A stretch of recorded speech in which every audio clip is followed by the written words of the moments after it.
Hey everybody, it's Kneecap here, and in this video I'm going to be going over the Mythic Plus Season 4 Affix Awakened, mostly focusing on how it works and what each of the lieutenants do, and what the lieutenants even are. So when you do a plus 10 or higher for Season 4, there's going to be obelisks that spawn inside the Mythic Plus. After you clear around them or clear up to them, or handle the minions around whichever way you choose, you can then click on the obelisk and enter a different realm. There'll be a different lieutenant in each obelisk. You can see which one it is by just like the silhouette before you even go in. The very first one you're going to see here is Urgoth. So he has just a few things you have to worry about. So you'll see the corruption on the ground. So you can kill that. It's just like a Gahoon, for an example. You can kill the corruption and then walk freely. You can run through it. Blessing of Freedom, I'm a paladin, for example. It does do ticking damage as well, but it's not killing damage at all. And he has a Dark Fury ability you just saw there. I had to run backwards. That's a big AoE around him, so melee definitely need to run out of that.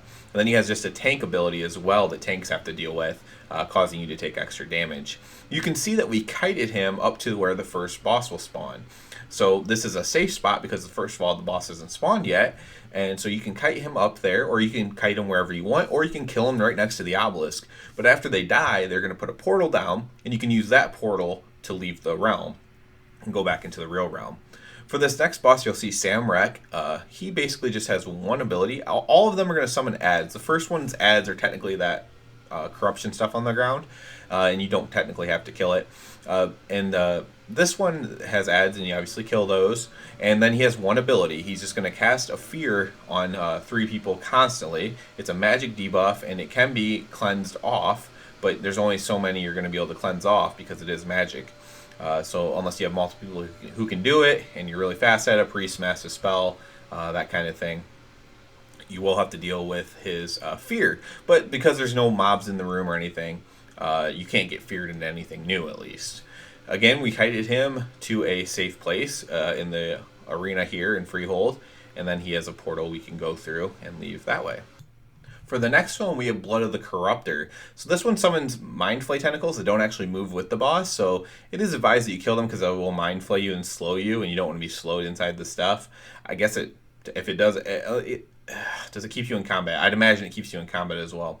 So you probably just want to get these down immediately. I was just thinking whether or not you could skip them or not. My groups never have skipped them, and I probably wouldn't advise it myself. What the boss is actually going to do, or the lieutenant, Blood of the Corruptor, is going to drop a pool underneath of him, or he's going to put the same ability on 2 different players, and they will have a debuff where they drop a pool.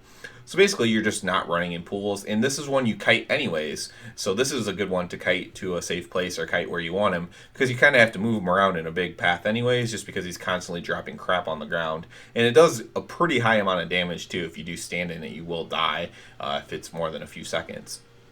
So we're kiting him all the way to the end in this scenario, and we're actually not going to click on the obelisk for the last one. If you do not kill a boss in the obelisk, it comes out with the last boss, actually. So we're going to do this one with the last boss. This is the Void Weaver. It's kind of like an arachnid spider thing. You won't see it right away. The mage is supposed to kick it right away to get it to come in, and it didn't, so we had to deal with it for a little bit, free casting on us. For this one, basically what you're doing is you're going to be interrupting it a lot. An interrupt order would be the best thing to do, and you're just going to constantly interrupt all of its casts. And if you do that, you really don't have much to worry about regarding this one. That's why it's considered one of the easier ones. Its ads can do a blow-up thing, but it's fairly negligible damage, all things considered, so you don't really have to worry about the ads for this one either. It's kind of considered the easiest one, assuming you can interrupt. It makes it the easiest one. So you can pull this one with the boss. It's not an issue. You can pull any of them with the boss if you really want to, but it's definitely not a huge issue, and this was my first time doing it and had no issues whatsoever. Overall, I really enjoy this affix a lot.